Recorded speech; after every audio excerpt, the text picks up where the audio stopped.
네, 오늘 교수님 또 어떤 법률을 준비해서 오셨는지요? 네, 오늘은요. 오늘 이야기 나올 법안은 이 시대를 살아가면서 이 사회를 보호해야 되고 또 공익을 보호하기 위해서 꼭 필요한 법이 하나 있습니다. 이게 바로 공익신고자 보호법입니다.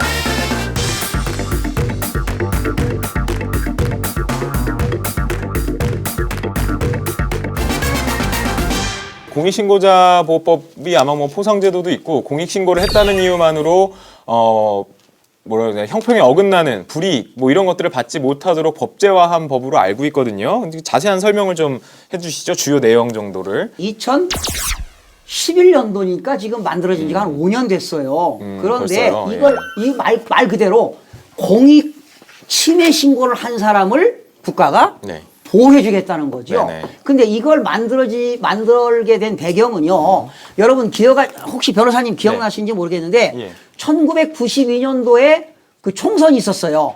그때 굴에서 대대장이나 중대장이 야 1번 찍어 1번 찍어 이런 거 했다는 거 아니에요. 내부 고발한 적 있죠. 네. 그래가지고 그 당시 이지문 중위가 구사단에서 양심선언을 했어요.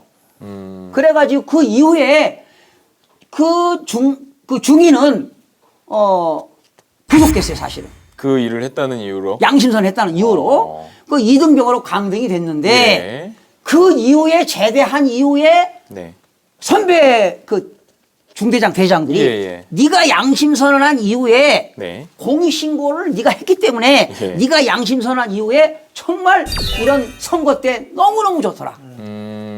외부로부터 그런 걸 청탁을 받지 않아도 되니까. 간섭받지 않으니까. 그러니까 그래서 입법 취지는 그런 그래서 이제 2011년도 급기야 뭐 이런 법들이 만들어졌죠.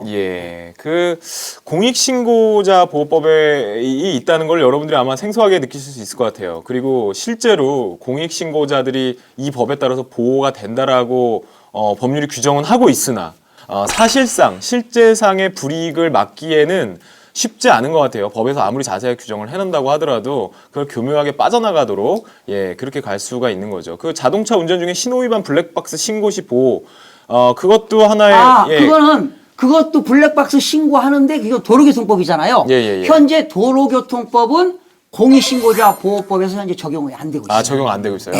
그거는 공익신고에서 아닌가 봐요.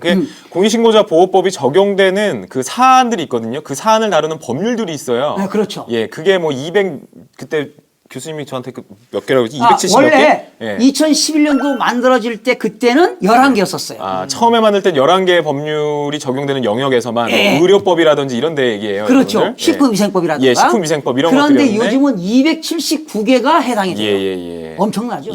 근데 이거에 따른 또 부작용이 있더라고요. 그 판파라치다 파파라치다 해서 그 신문기사에도 막 나오거든요. 최근에도 보니까 약국에서 약사가 직접 해야 되는 거를 그 종업원을 고용을 해가지고 약사가 해야 되는 거를 자격이 없는 사람한테 맡기는 거를 다 찍고 동영상이니 뭐니 해서 거의 함정 수사하다시피 해갖고 그 증거자료를 만든 다음에 그 증거자료를 약사한테 보냈다네요.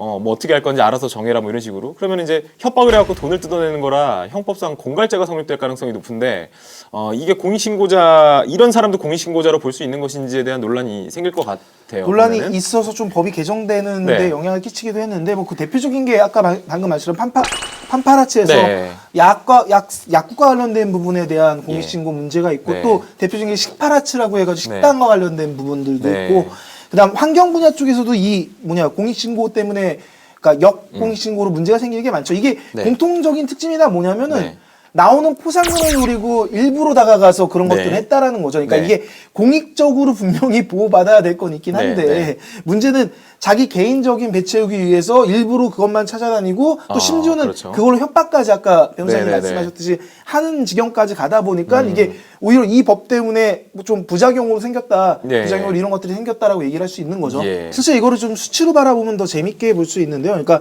권익위가 이제 의학 분야에서 일어나는 공익신고와 관련돼서 최근 조사를 해보면은 거의 신고 들어가는 게 의사면허 불법 대여한 거 또는 불법 의료 광고한 거 이런 것들이 449건으로 제일 많고 그다음에 무자격자 의료행위한 게 328건으로 그다음에 질 낮은 의료 서비스 제공한 게 126건 뭐 이런데 총 이것 때문에 행정처분이 뭐 과태료든 아니면 고발이든 형사고발이든 뭐 이런 게 처분이 내려진 게 606건이고 그거를 따라서 신고자한테 보상된 그 보상금이 총 6억 5,400만 원 정도가 된다고 하니까 실제 요 의학 분야에서만 이 정도의 돈이 지급된다 하니까 많은 사람들이 이런 것들을 신고하는데 몰릴 수밖에 없을 수도 있는 거죠. 공익신고자 보호법에 의해서도 그 보호를 못 받는 경우는 어느 경우냐면 직장 내 내부자 고발일 경우에 내가 그 업계에서 매장을 당하는 수가 있다는 거죠. 그 관행이니 뭐니 이런 것들을 한번 용기 있게 까발리려면 자리를 내놔야 되는 그런 상황이 돼서 그런 경우에는 이 법으로 실질적으로 보호를 받는 게 쉽지는 않아 보여요. 근데 있어요. 보호 받아요. 어떻게 보호받아요? 근데 이제 왕따 당하죠. 그렇죠. 그러니까 내 얘기자. 아니 원상회복하고 부당해고하는 거 그런 건 다 회복인데 그게 회복이냔 말이에요. 그렇죠. 갔더니 강등시키고 지방 발령 보내고 자, 못하게 만드는데. 최근에 그 사례가 있어요. 그러니까 이게 원래 생긴 게 이제 내부 공익 제보자를 좀 보호하자는 측면에서 이 법이 생긴 건데 진짜 최근이에요. 대전 도시철도공사에서 기관사 부정 채용을 감사한 대전시가 그것들을 고발했던 그 부정채용 지시자들 관련된 사람들 이런 것들을 내부 고발했던 사람을 해임시켜 버렸어요. 최근에 대전시가 내부 고발한 사람을 그러니까 실질적으로 이럴 정도로 지금 원래 이 법이 생긴 게 다 그거잖아요. 그러니까 공적인 목적으로 내부 고발자들이 생길 수 있고 아까 그 준이였죠. 준이 얘기처럼 그 내부 고발자를 어떻게든 보호하고 그래서 공익신고가 활성화되게끔 하기 위해서 왜 그렇지 않으면 너무 피해를 많이 입으니까 역피해도 있겠지만 근데 핵심은 일단 아직은 우리나라가 이 법이 있긴 하지만 그 공익신고했던 그 제보자를 보호하는 데는 아직은 사회적으로 뭐 이렇게 잘 갖춰져 있지는 않은 것 같아요. 사실 웃자고 드리는 말씀인데요. 그 내부자 고발이 일어난 경우에는 공익신고자 보호법에서 무조건 한 직급을 승진을 시키고 고용을 5년 이상 보장할 것 뭐 이런 걸 정해놓으면 어떨까 하는 생각도 들어요. 그러면 승진을 하기 위해서라도 더 투명하게 만들지 않을까요? 근데 말도 안 되는 거고요. 예, 그거 아마 그렇게 하면 또 위헌. 그런데 말이죠. 하겠죠? 공익자 신고 보호법에 공익신고자 등에 파면하거나 해임, 해고 이럴 때는 2년 이하의 징역 2천만 원 이하의 벌금에 있다고 하는데 그 해임 당한 사람이 이 법이 있는지 어디서 보호받는지 조차도 몰라서 모르니까 그러는 거예요. 권리 구제를 받아야지요. 근데 문제는 아까 말씀하신 그 권리 구제를 받아도 다시 돌아가면 어떤 이유에서든지 쫓겨나는 상황으로 다시 몰리니까. 그러니까 뚜렷하게 어떤 것 때문에 쫓겨났다라고는 나중에 밝혀지는 거잖아요, 대부분. 당시에는 진짜 교묘하게 이 사람 예를 들면 이 사람이 공익신고를 했어요. 해가지고 그 공익신고 제보한 사람들이 다 잘려나갔어요. 근데 그래도 이게 괘씸해. 그럼 이 사람도 뭔가 그래도 진짜 털어서 먼지 안 나는 사람 없다고 뭔가 이 사람이 잘못한 것도 있을 수 있어요. 그러니까 앞으로 세상은 끄집어내서 한다는 거죠. 투명하고 공정하고 그런 세상이 온다니까요. 예.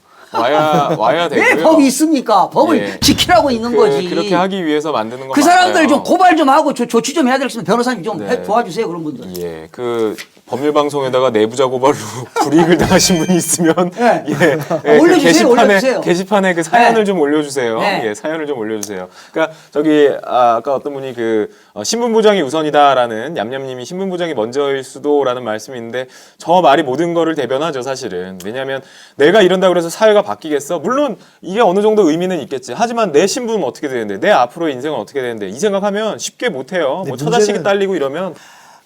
큰 사안일수록 오히려 크게 터지고 나면은 보호를 받는 경우가 있긴 하겠지만 웬만한 것들은 보호받기가 너무 힘들다라는 거. 그렇기 때문에 두렵고 그러다 보니까 제대로 안 되고 그러니까 법이 생긴 거잖아요. 근데 법이 생겼는데도 불구하고도 이거를 제대로 이루어지기가 상당히 힘들다는 거. 그래서 바다마을님 보면은 이런 말씀해 주셨어요. 가장 내부 고발하기 힘든 게 아까 말한 것처럼 내 목숨 걸고 다니던 직장을 걸고 고발한다는 것 자체가 활성화되기 어렵지 않을까, 힘들지 않을까 싶습니다. 신고의 일상화. 아직 우리나라에서는 시민의식과 주의 환경이 성숙되지 못하는 것 같습니다.